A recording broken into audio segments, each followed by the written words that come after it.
recently spoke about the things that can really help your team. Today it's useful to just think about perhaps some of the things are a little less helpful and what you can do about it. I'm going to actually refer to Patrick Lencioni's 5 dysfunctions of a team.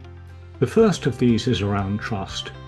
When people are unwilling to open up, to communicate, to be honest with each other. One of the challenges that we need to do when building teams is to start opening up communications, which can be really hard, but if you actually make it part of a routine, it's not extraordinary, it's not odd, it's not unusual.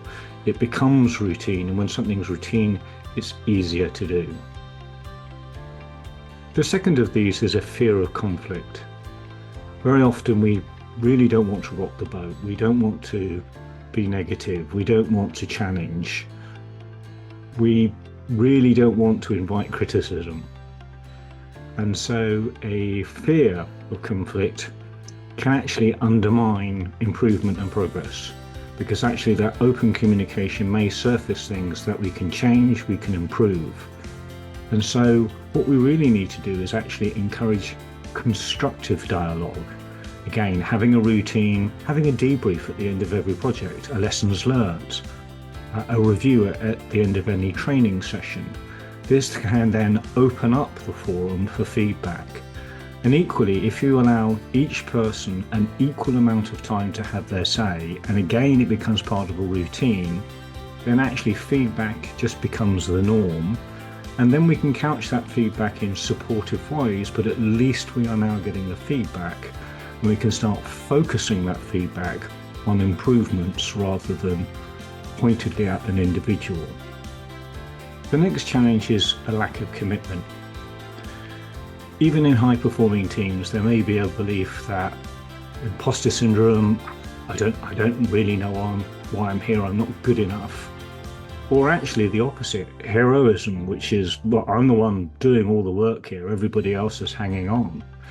And actually, if you want genuine commitment from everybody, if you want all in, there really needs to be a shared mission, vision, focus. There needs to be trust and empathy.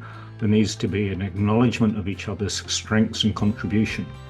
Now, those strengths and contributions may not be even or equal, but the key point here is that in combination, they help the whole team perform. And it's really important that we recognize this.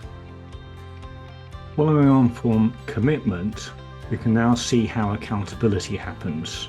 Accountability happens when we recognize our individual strengths, our contribution, our role, and when we're really clear on that, and we're less affected by what other people's roles, which may be different but complementary and collaborative, but when we're really clear about what our role and our responsibility is, we really work to make sure that we are doing our piece and that all fits together.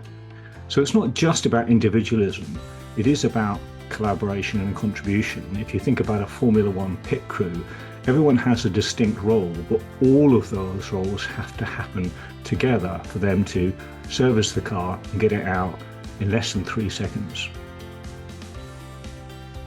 The last of the 5 dysfunctions of the team is an inattention to results. It is really important that all the time we are thinking about how are we improving.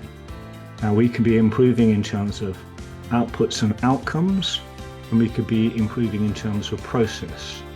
So it's not solely the ends justifies the means. We can improve our processes of communication, of dialogue, of challenge, of innovation, but we also need to look at our outcome, which comes from our outputs.